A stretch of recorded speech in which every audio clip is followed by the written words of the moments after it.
ఈరోజు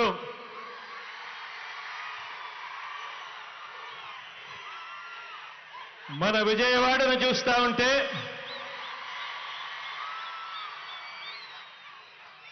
సామాజిక చైతన్యాల వాడగా ఈరోజు విజయవాడ కనిపిస్తా ఉంది.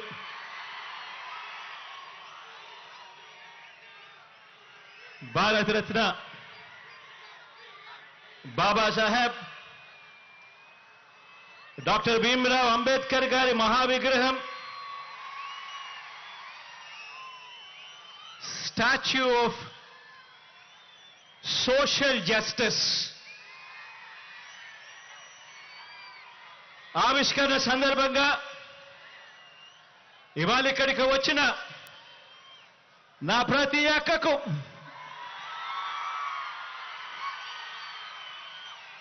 నా ప్రతి చెల్లెమ్మకు, ప్రతి అవ్వకు, ప్రతి తాతకు, ప్రతి సోదరుడికి, ప్రతి స్నేహితుడికి, మొత్తం దళిత జాతికి, బహుజనులకు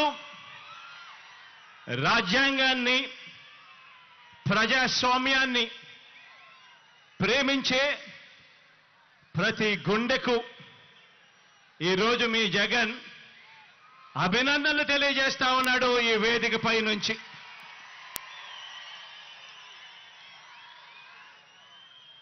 ఈ మహావిగ్రహం, ఇది స్టాచ్యూ ఆఫ్ సోషల్ జస్టిస్ అంటే సామాజిక న్యాయ మహాశిల్పం.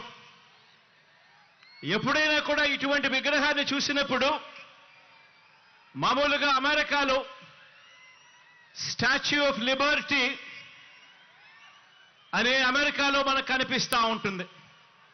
ఆ స్టాచ్యూ ఆఫ్ లిబర్టీ అంటే అమెరికా అని చెప్పి దాన్ని విన్నాం, దాని గురించి మనం మాట్లాడతాం. కానీ ఇక మీదటి నుంచి స్టాచ్యూ ఆఫ్ సోషల్ జస్టిస్ అంటే ఇక నుంచి ఇండియాలో విజయవాడ అని చెప్పి ఇక మీదటి నుంచి మారుమోగుతుంది.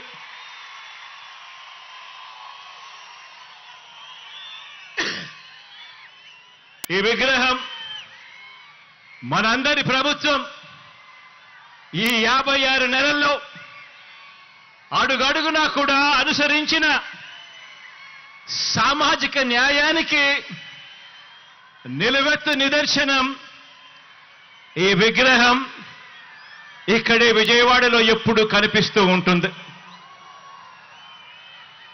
ఆశ్చర్యం ఏమిటో తెలుసా? అంబేద్కర్ గారు జన్మించి 133 సంవత్సరాల తరువాత కూడా, అంబేద్కర్ గారు మరణించిన 68 సంవత్సరాల తరువాత కూడా ఈ విగ్రహాన్ని స్టాచ్యూ ఆఫ్ సోషల్ జస్టిస్ కింద, సామాజిక న్యాయ మహాశిల్పం కింద ఈ రోజుకి కూడా ఏర్పాటు చేసుకుంటా ఉన్నాం. ఆలోచన చేయమని అడుగుతా ఉన్నా. ఎందుకు చేస్తా ఉన్నాము? కారణం, ఈ విగ్రహం వేల సంవత్సరాల భారత సామాజిక చరిత్రను, వేల సంవత్సరాల భారత సామాజిక చరిత్రను, ఆర్థిక చరిత్రను, మహిళా చరిత్రను మార్చిన ఓ సంఘ సంస్కర్త, ఓ మరణం లేని మహనీయుడి విగ్రహం ఈ విజయవాడలో ఈరోజు ఆవిష్కారం అవుతా ఉంది. బాబాసాహెబ్ మన భావాల్లో ఎప్పుడూ కూడా బతికే ఉంటాడు. ఎప్పటికీ కూడా మన అడుగుల్లోనూ, మన బ్రతుకుల్లోనూ, మన భావాల్లోనూ ఆయన ఎప్పటికీ కూడా కనిపిస్తూనే ఉంటాడు. ఈ దేశంలో పెత్తందారితనం మీద, అంటరానితనం మీద, కుల అహంకార వ్యవస్థల దుర్మార్గుల మీద, ఆ దుర్మార్గాల మీద అక్క చెల్లెమ్మలపై వివక్ష మీద పోరాటాలకు నిరంతరం స్ఫూర్తి ఇస్తూనే ఉంటాడు ఆ మహామనిషి. విజయవాడలో, అది కూడా స్వాతంత్ర సమర చరిత్ర ఉన్న మన స్వరాజ్య మైదానంలో, అది కూడా 75వ రిపబ్లిక్ డేకు సరిగ్గా వారం రోజుల ముందర మనం ఆవిష్కరిస్తా ఉన్న ఈ అంబేద్కర్ గారి మహాసుగ్రహం, మహాశిల్పం. ఈ విగ్రహం కూడా నేను చెప్తా ఉన్నాను, ఈ విగ్రహం చూసినప్పుడల్లా కూడా ఈ విగ్రహం పేదల హక్కులకు, మహిళల హక్కులకు, మానవ హక్కులకు, ప్రాథమిక హక్కులకు, సమానత్వ ఉద్యమాలకు, రాజ్యాంగ హక్కులకు నిరంతరం కూడా ఈ విగ్రహం స్ఫూర్తి ఇస్తూనే ఉంటుంది అని చెప్పి కూడా ఈ సందర్భంగా తెలియజేస్తా ఉన్నా. ఈరోజు ఒకసారి గమనించినట్టయితే ఆయన అంటరానితనం మీద, ఆధిపత్య భావజాలం మీద ఓ తిరుగుబాటుగా ఆయనను ఎప్పుడు చూసినా కూడా, ఆయన విగ్రహాన్ని ఎప్పుడు జ్ఞాపకం చేసుకున్నా కూడా మనకు కనిపిస్తూనే ఉంటాడు. ఈరోజు ఆయన సమసమాజ భావాలకు నిలువెత్తు రూపంగా కూడా ఎప్పుడూ కూడా మనందరికీ కూడా ఆయన గురించి ఆలోచన చేసినప్పుడల్లా కూడా మనందరికీ కూడా కనిపిస్తూనే ఉంటాడు. ఆయన రాజ్యాంగ హక్కుల ద్వారా, రాజ్యాంగ న్యాయాల ద్వారా నిరంతరం కూడా మనల్ని కాపాడే ఒక మహాశక్తిగా ఆయన మనందరికీ కూడా స్ఫూర్తినిస్తూనే ఉంటాడు. తమ గొంతు విప్పులేని దళిత వర్గాలకు, అల్పసంఖ్యాకులకు, వాయిస్లెస్ పీపుల్కు, అంటే తమ గొంతు వినిపించలేని ఆ అట్టడుగు ఉన్న ఆ వర్గాలకు ప్రత్యేక నియోజకవర్గాలను ఏర్పాటు చేయాలని, వారికి రిజర్వేషన్లు కల్పించాలని చరిత్ర గరితిని మార్చిన పూనా పాక్ట్ జరగడానికి కారకులు ఆ అంబేద్కర్ గారు. ఈరోజు దళిత జాతి నిలబడింది అన్నా కూడా, అల్పసంఖ్యాకులు నిలబడగలుగుతా ఉన్నారు అని అన్నా కూడా, రిజర్వేషన్లను కల్పించి ఒక్క తాటిపై వాళ్ళ నిలబెట్టే కార్యక్రమం జరిగింది అని అంటే అది ఆ అంబేద్కర్ గారి స్ఫూర్తి అని చెప్పడానికి గర్వపడతా ఉన్నా. ఈరోజు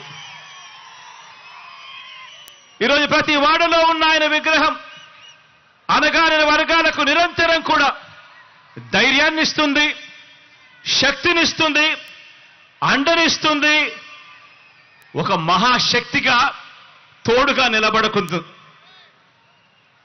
చదువుకునేందుకు వీలు లేదని తరతరాలుగా కూడా అణిచివేసిన వర్గాలలో తాను జన్మించి చదువుకునేందుకు మాకు మాత్రమే హక్కుంది అని చెప్పి అనుకునే వర్గాల కన్నా కూడా, వాళ్ళందరికన్నా కూడా ఇంకా గొప్పగా చదువుకున్న ఓ విద్యా విప్లవం అంబేద్కర్ గారు.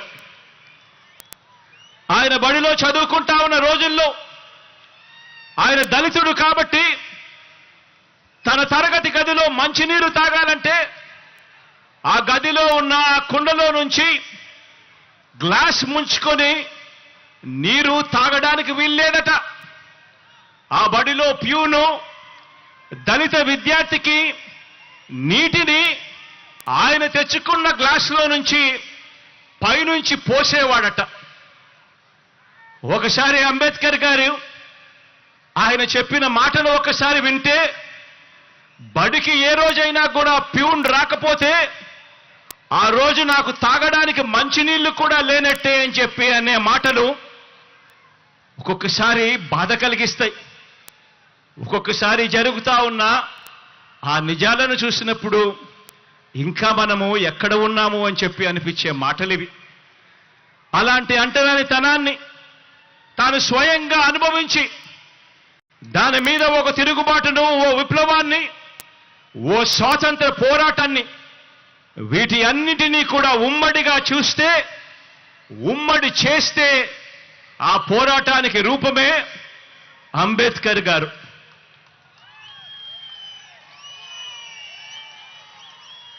అటువంటి పరిస్థితులు స్వతంత్రం వచ్చిన తర్వాత కూడా 77 సంవత్సరాల తర్వాత కూడా వేరు వేరు రూపాల్లో ఇవాళటికి ఉన్నాయి. అంటరానితనం రూపం మార్చుకుంది అంతే. ఆలోచన చేయమని అడుగుతా ఉన్నా. అంటరానితనం అంటే కేవలం ఫలానా వ్యక్తుల్ని కేవలం భౌతికంగా ముట్టుకోకూడదు, దూరం పెట్టడం మాత్రమే అంటరానితనం కాదు. అంటరానితనం అంటే పేదలు ఏ బడిలో చదువుకుంటున్నారో ఆ గవర్నమెంట్ బడిని పాడు పెట్టడం కూడా రూపం మార్చుకున్న అంటరానితనమే అని చెప్పి నేను ఈ సందర్భంగా తెలియజేస్తా ఉన్నాను. డబ్బులున్న వారి పిల్లలకు ఒక మీడియం, పేద పిల్లలకు మరో మీడియం అని వివక్ష పాటించి పేద పిల్లలు తెలుగు మీడియంలోనే చదవాలని, వారు ఇంగ్లీష్ మీడియంలో చదవరాదని బరి తెగించి వాదించడం కూడా రూపం మార్చుకున్న అంటరానితనమే. ఈరోజు కూడా ఈ అహంకారులు, ఈ పెత్తందారులు తమ పత్రికలో రాశారు. ఈరోజు పొద్దున్నే కూడా పత్రిక చదివా. అంబేద్కర్ గారు తెలుగు మీడియం మాత్రమే ఉండాలని అన్నాడట. నిజంగా ఈ పెత్తందారుల పిల్లలు, ఈ పెత్తందారుల మనవళ్ళు మాత్రం ఇంగ్లీష్ మీడియంలోనే చదువుతారట. నిజంగా ఇలా మాటలు చూస్తే నిజంగా ఒక నిజం చెప్పకూడదు, అబద్ధాలు ఏ స్థాయిలో చెప్తా ఉన్నారు అని చెప్పి చూస్తే నిజంగా గుండెకు బాధ అనిపిస్తుంది. వాస్తవం ఏమిటి అని అంటే, నిజమేమిటో అంటే, అంబేద్కర్ గారు చదువుకున్నది ఇంగ్లీష్ మీడియంలో. ఆయన పిల్లవాడిగా 4వ తరగతి ఇంగ్లీష్ మీడియంలో 4వ తరగతి ఆయన పాస్ అయినప్పుడు ఆయన బంధుమిత్రులంతా కూడా పండగ చేసుకున్నారట. కానీ ఈ పెత్తందారుల పత్రిక, ఆ ఈనాడు పత్రిక, కానీ ఆ పత్రిక ముసుగులో తాము పాటించే ఈ అంటరానితనాన్ని, అబద్ధాలతో అందమైన మేకప్ వేయాలనుకున్న ఇలాంటి దుర్మార్గులు, ఇలాంటి నీచులు మన దళితులకు, మన బహుజనులకు వ్యతిరేకులు, చివరికి చరిత్ర కూడా ఇలాంటి వాళ్ళు వక్రీకరిస్తూ రాతలు రాస్తా ఉన్నారు అనంటే ఏ స్థాయికి నిజంగా పాత్రికేయం పడిపోయింది అని చెప్పి ఆలోచన చేయమని కోరుతా ఉన్నా. ఈరోజు పేద కులాల వారు ఎప్పటికీ కూడా తమ పొలాలలో పనివారుగానే ఉండిపోవాలట. పేద కులాల వారు ఎప్పటికీ కూడా తమ ఇళ్లలో పనివారుగానే ఉండిపోవాలట. తమకు సేవకులుగా ఉండిపోవాలట. చిన్న చిన్న వృత్తులు, చిన్న చిన్న వ్యాపారాలు మాత్రమే వాళ్ళు చేసుకోవాలట. తమ అవసరాలు తీర్చే వారిగా మాత్రమే వాళ్ళు మిగిలిపోవాలట. ఇలాంటి ఆలోచనలు కూడా రూపం మార్చుకున్న అంటరానితనమే. పేదలు ఏ హాస్పిటల్లోకి వైద్యం చేయించుకుంటున్నారో ఆ గవర్నమెంట్ హాస్పిటళ్లలో ఎక్కడైతే పేదలకు ఉచితంగా వైద్యం అందుతా ఉందో అటువంటి హాస్పిటల్లన్నీ కూడా నీరుగార్చడం, పేదలు ఏ బస్సుల్లో అయితే ఎక్కుతున్నారో ఆ ఆర్టీసీని కూడా ప్రైవేట్కు అమ్మేయాలని అనుకోవడం, ఇవన్నీ కూడా రూపం మార్చుకున్న అంటరానితనమే.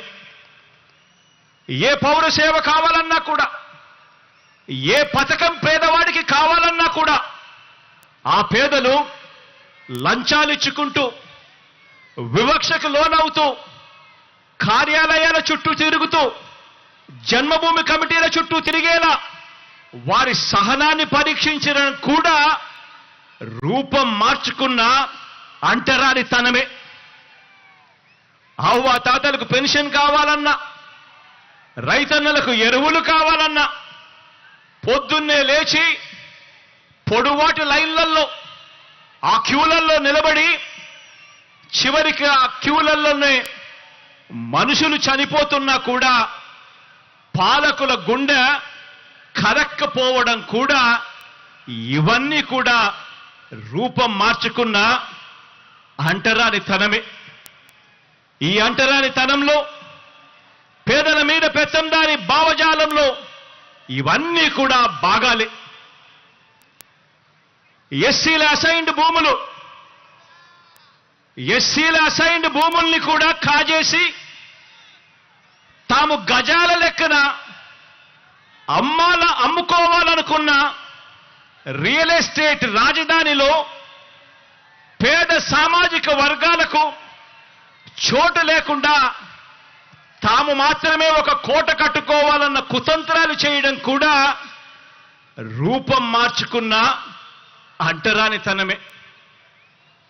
రూపం మార్చుకున్న ఈ అంటరానితనం అంటే పేదల ఇళ్ల నిర్మాణానికి భూములు ఇస్తే సామాజిక సమతౌల్యం దెబ్బతింటుంది అని చెప్పి ఏకంగా కోర్టులకు వెళ్ళి ఆ కోర్టుల్లో కేసులు వేసి సిగ్గు లేకుండా వాదించడం కూడా రూపం మార్చుకున్న అంటరానితనమే.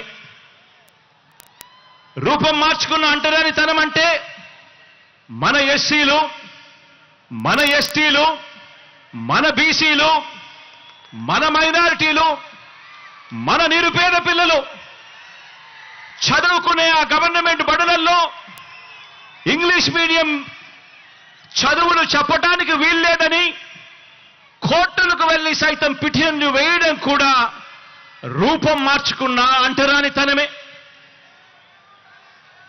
ఆ పేద వర్గాల పిల్లలకు ట్యాబులు ఇస్తే అందులో వారు చూడకూడనివి చూస్తున్నారంటూ వాళ్ళ పిల్లల చేతుల్లో కూడా సెల్ ఫోన్లు ఉన్నాయని, ట్యాబులు ఉన్నాయి అన్న విషయాన్ని ఉద్దేశపూర్వకంగా కూడా మర్చిపోతూ డిజిటల్ లిటరసీని మన పేద పిల్లలకు ఇవ్వటానికి వీల్లేదని చెప్పి కుట్రపూరితంగా రాతలు రాయడం, వాదించడం కూడా రూపం మార్చుకున్న అంటరానితనమే. స్వాతంత్రం వచ్చి 77 సంవత్సరాలు గడుస్తా ఉన్నా కూడా ఇప్పటికీ కూడా అలాగే మిగిలిపోయి ఉన్న ఈ రూపం మార్చుకున్న ఈ అంటరానితనం మీద ఈ 56 నెలలుగా మనం చేస్తా ఉన్న ఒక సామాజిక, ఆర్థిక, రాజకీయ యుద్ధానికి నిలువెత్తు నిదర్శనంగా ఈ అంబేద్కర్ గారి విగ్రహం ఎప్పటికీ కూడా కనిపిస్తానే ఉంటుంది.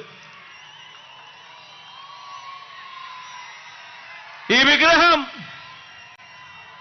విగ్రహం దేశంలోనే కాదు ప్రపంచంలోనే అతిపెద్ద అంబేద్కర్ గారి విగ్రహం అని కూడా చెప్పడానికి గర్వపడతా ఉన్నా. దేశంలోనే కాదు ప్రపంచంలోనే అతిపెద్ద అంబేద్కర్ గారి విగ్రహం అని చెప్పడానికి గర్వపడతా ఉన్నా. ఇది 81 అడుగుల వేదిక మీద ఏర్పాటు చేసి 125 అడుగుల మహావిగ్రహం అంటే 206 అడుగుల ఎత్తైన ఈ విగ్రహం దేశంతో కాదు మనం పోటీ పడేది, ప్రపంచంతోనే పోటీ పడతా ఉన్నామని చెప్పి కూడా ఈ సందర్భంగా తెలియజేస్తా ఉన్నా.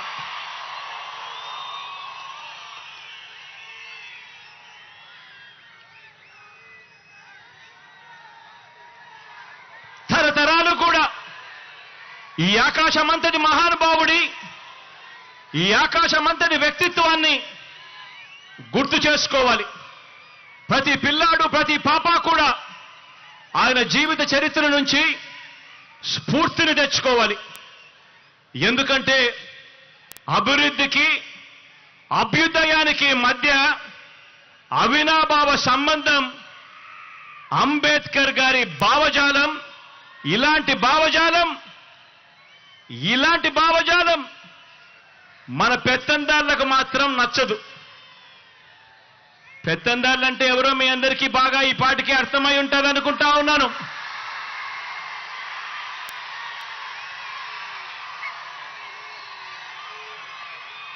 ఇలాంటి అంబేద్కర్ గారి భావజాలం ఈ పెత్తందారులకు మాత్రం అస్సలు నచ్చదు. దళితులకు చంద్రబాబు నాయుడు గారు సెంట్ భూమిని ఇళ్ల నిర్మాణానికి ఇచ్చింది లేదు. అంబేద్కర్ గారి విగ్రహం నిర్మించింది అంతకన్నా కూడా లేదు. ఎందుకంటే చంద్రబాబు గారి రక్తంలోనే ఎస్సీ, ఎస్టీ, బీసీ మైనారిటీల మీద ఏ కోశానా కూడా ఏనాడు కూడా ఈ మనిషికి ప్రేమే లేదు. ఎస్సీలో పుట్టాలని ఎవరైనా అనుకుంటారా అని ఒక ముఖ్యమంత్రి స్థానంలో ఉన్న వ్యక్తి నోరు పారేసుకుంటే గ్రామాలలో ఆ ఎస్సీలు ఎలా బ్రతకగలుగుతారు అని చెప్పి కనీసం ఆలోచన కూడా చేయకుండా నోట్లో నుంచి అంత చులకనగా మాట్లాడే స్వభావం. బీసీల తోకలు కత్తిరిస్తా ఖబర్దార్ అన్న వ్యక్తి, పేద సామాజిక వర్గాలంటే గిట్టని ఈ వ్యక్తి మన మాదిరిగా ఈ పేద అక్క చెల్లెమ్మలు బాగుండాలి, ఈ పేద కుటుంబాలు బాగుండాలి అని ఏకంగా 31 లక్షల ఇళ్ల పట్టాలు రాష్ట్రంలో ఎప్పుడు జరగని విధంగా, దేశంలో కూడా ఎప్పుడు చూడని విధంగా ఏకంగా 31 లక్షల ఇళ్ల పట్టాలు, అందులో 22 లక్షల ఇళ్ల నిర్మాణం చేయాలని ఆ పెద్ద మనిషికి ఎందుకు అనిపిస్తుంది?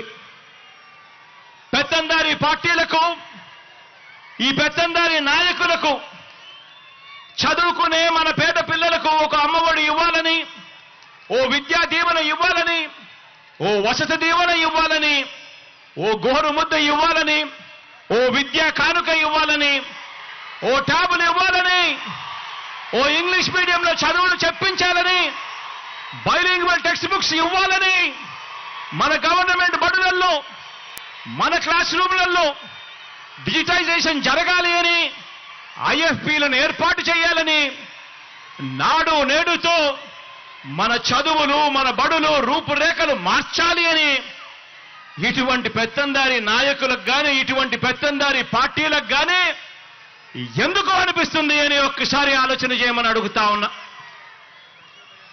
పెత్తందారి పార్టీలకు, పెత్తందారి నాయకులకు మన అక్క చెల్లెమ్మలకు ఒక దిశ ఆప్ తేవాలని, మన అక్క చెల్లెమ్మలకు ఒక అమ్మఒడి ఇవ్వాలని, మన అక్క చెల్లెమ్మలకు ఒక ఆసరా ఇవ్వాలని, మన అక్క చెల్లెమ్మలకు ఒక 0 వడ్డీ తేవాలని, ఒక 0 వడ్డీ ఇవ్వాలని, ఒక చేయూత ఇవ్వాలని, అక్క చెల్లెమ్మల పేరిట 31 లక్షల ఇళ్ల పట్టాలు ఇవ్వాలని, అందులో 22 లక్షల ఇళ్ల నిర్మాణం పూర్తి చేసి కట్టించి ఇచ్చి ఆ అక్క చెల్లెమ్మల ముఖాలలో చిరునవ్వులు చూడాలని ఆ పెత్తందారి పార్టీలకు, ఆ పెత్తందారి నాయకులకు ఎందుకు అనిపిస్తుంది అని ఒక్కసారి ఆలోచన చేయమని అడుగుతా ఉన్నా.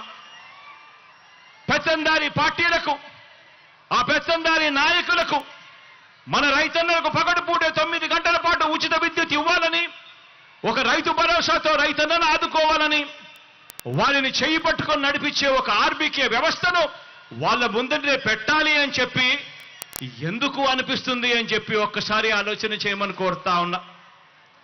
పెత్తందారి పార్టీలకు, పెత్తందారి నాయకులకు, పేదలకు వైద్యం, ఆరోగ్యం పట్ల వారికి ఒక మెరుగైన ఆరోగ్యశ్రీ పథకం రావాలని, ఇవ్వాలని, ఓ ఆరోగ్య ఆసరాతో ఆదుకోవాలని, ఓ 104, ఒక 108 ఫోన్ కొడితే చాలు కుయ్ కుయ్ కుయ్ అంటూ ఆ పేదవాడి ముంగిటికి వచ్చి ఆ పేదవాడికి అండగా నిలబడే పరిస్థితి రావాలని, గ్రామ స్థాయిలోనే ఓ విలేజ్ క్లినిక్ రావాలని, ఓ ఫ్యామిలీ డాక్టర్ కాన్సెప్ట్ తీసుకొని రావాలి అని, హాస్పిటల్లన్నీ కూడా రూపురేఖలు మారాలని, ఆ హాస్పిటల్లో పేదవాడు వైద్యం కోసం వెళితే ఏకంగా 53,000 మంది డాక్టర్లను, నర్సులను హాస్పిటల్లో రిక్రూట్ చెయ్యాలి అని ఎందుకు అనిపిస్తుంది అని చెప్పి ఆలోచన చేయమని కోరుతా ఉన్నా. ఆ పెత్తందారి పార్టీలకు, ఆ పెత్తందారి నాయకులకు గ్రామ స్థాయిలోనే ఒక లంచాలు లేని వ్యవస్థను తేవాలని, గ్రామ స్థాయిలోనే ఓ వివక్ష లేని వ్యవస్థను తీసుకొని రావాలని, గ్రామ స్థాయిలోనే ఓ వాలంటీర్ వ్యవస్థ తీసుకొని రావాలని, గ్రామ స్థాయిలోనే ఓ సచివాలయాలు, వార్డు సచివాలయాలు, గ్రామ సచివాలయాలు తేవాలని, ఓ వివక్ష లేని, ఓ లంచాలు లేని వ్యవస్థ ప్రతి పేదవాడికి కూడా అందుబాటులోకి ఉండాలి, తేవాలి అని ఆ పెత్తందారి నాయకులకు, ఆ పెత్తందారి పార్టీలకు ఎందుకు అనిపిస్తుంది అని చెప్పి ఆలోచన చేయమని కోరుతా ఉన్నా మీ అందరికీ కూడా.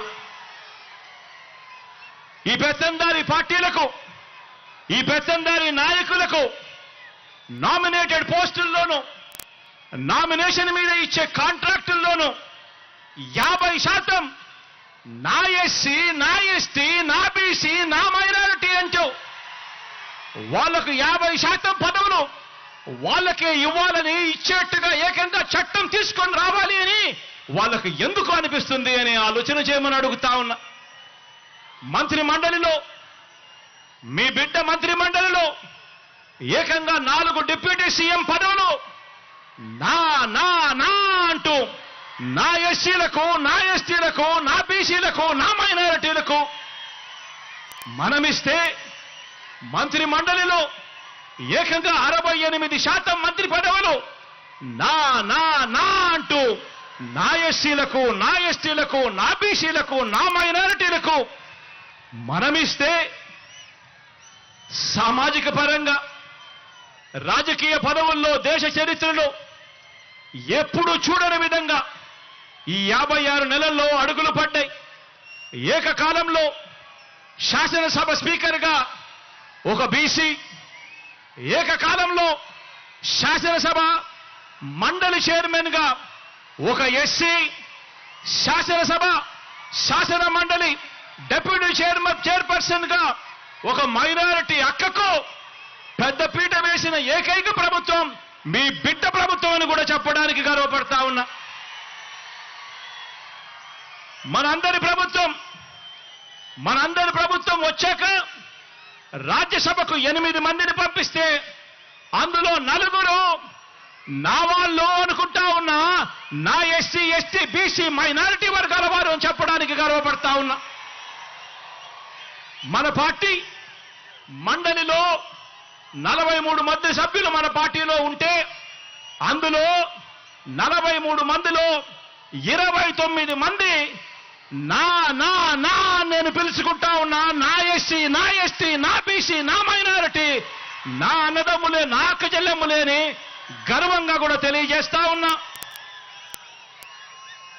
రాష్ట్రంలో 13 జడ్పీ చైర్మన్ పదవులుంటే, రాష్ట్రంలో 13 జడ్పీ చైర్మన్ పదవులుంటే అందులో 9 నా నా నా నా నేను పిలుచుకుంటా ఉన్నా, నా ఎస్సీ, నా ఎస్టీ, నా బీసీ, నా మైనారిటీ, నా అన్నదమ్ములే, నా అక్క చెల్లెమ్ములేని చెప్పడానికి గర్వపడతా ఉన్నా.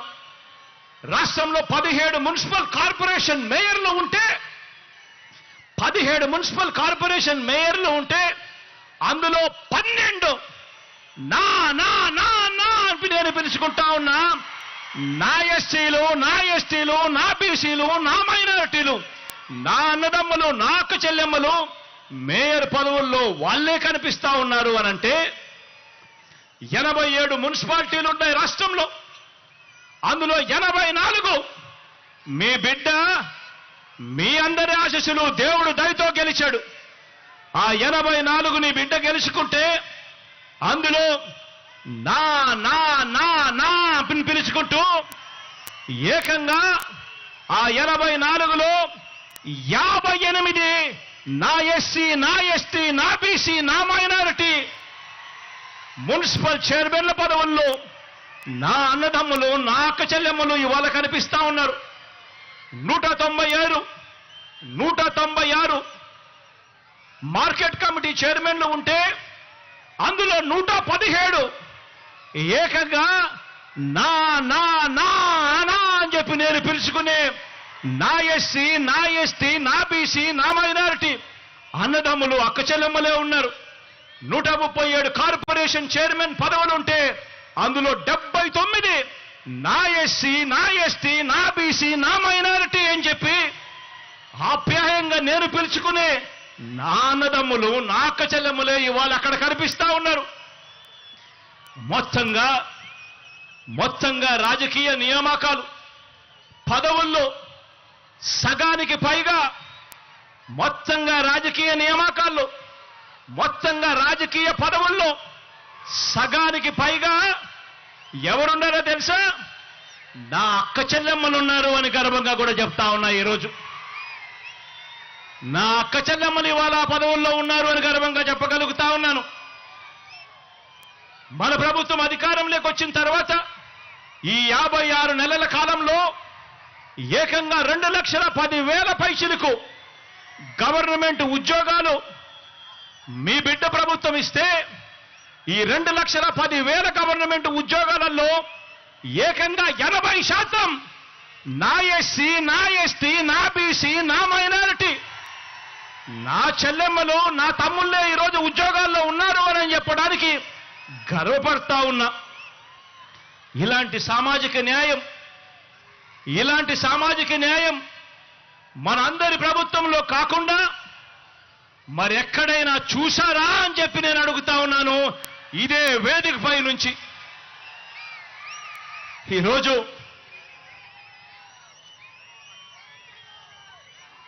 ఈ పెత్తందారి పార్టీలకు, ఈ పెత్తందారి నాయకులకు నా ఎస్సీలు, నా ఎస్టీలు, నా బీసీలు, నా మైనారిటీలు వారి కోసం నవరత్నాల పాలన అందించాలని కడుపులో ఉన్న బిడ్డ దగ్గర నుంచి పండు ముసలి అవ్వ తాత వరకు అందరి పట్ల ప్రేమ మమకారం చూపాలని వీళ్ళకి ఏ రోజైనా అనిపించిందా అని చెప్పి నేను అడుగుతా ఉన్నా. మీ బిడ్డ పాలనలో ఈ 56 నెలల కాలంలో 2,47,000 కోట్ల రూపాయలు నేరుగా మీ బిడ్డను బటన్ నొక్కుతున్నాడు. నా అక్క చెల్లెమ్మల కుటుంబాల ఖాతాల్లోకి నేరుగా డబ్బులు పోతా ఉన్నాయి. ఎక్కడా లంచాలు లేవు, ఎక్కడా వివక్ష లేదు. మరి రాష్ట్రాన్ని దోచుకునేందుకు మాత్రమే రాష్ట్రంలో పదవులు కావాలి అని చెప్పి ఆకాంక్షిస్తా ఉన్న ఈ పెత్తందారి పార్టీలకు, ఈ పెత్తందారి నాయకులకు ఏ రోజైనా కూడా ఇలాంటి వాళ్లకు ఇలా బటన్ నొక్కడం, ఇలా బటన్ నొక్కితే 2,47,000 కోట్లు పేద అక్క చెల్లెమ్మలకు పోయే పరిస్థితి ఉంటుంది, ఇలాంటి కార్యక్రమం చేయగలుగుతాము అని చెప్పి ఏ రోజైనా అనిపించిందా అని చెప్పి ఒక్కసారి ఆలోచన చేయమని కోరుతా ఉన్నా. ఇవన్నీ కూడా సామాజిక న్యాయాన్ని అందించడంలో విప్లవంగా పుట్టిన వ్యవస్థలు. ఈరోజు గ్రామ స్థాయిలో చిక్కటి చిరునవ్వుతో మన పిల్లలు కనిపిస్తారు. సచివాలయంలో మన గ్రామంలోనే ప్రతి 2,000 జనాభాకు ఒక సచివాలయం, ప్రతి 50 నుంచి 60 ఇళ్లకు ఒక వాలంటీర్. చిక్కటి చిరునవ్వుతో లంచాలు లేకుండా, వివక్ష లేకుండా ప్రతి అక్క చెల్లెమ్మను, ప్రతి పేదవాడిని, ప్రతి రైతన్నను చెయ్యి పట్టుకుని నడిపిస్తూ ఈరోజు గ్రామ స్వరాజ్యం అంటే ఇది, అంబేద్కర్ గారి కలలు కన్న రాజ్యం ఇది అని చెప్పి ఏకంగా ఆ పిల్లలు, ఆ చెల్లెమ్మలు, ఆ తమ్ముళ్ళు ఈరోజు గ్రామ స్వరాజ్యం అంటే ఇది అని చెప్పి దేశానికే చూపిస్తా ఉన్నారు. ఇవన్నీ కూడా సామాజిక న్యాయాన్ని అందించడంలో విప్లవంగా పుట్టిన వ్యవస్థలు. కాబట్టే మనం ఆచరించిన విధానాలకు ప్రతీకగా ఈ సామాజిక న్యాయ మహాశిల్పం అనే దాన్ని ఈరోజు మనం నిర్మించుకున్నాం. ఈరోజు మనం ఆవిష్కరణ కూడా చేస్తా ఉన్నాము అని ఇవాళ గర్వంగా చెప్తా ఉన్నాను.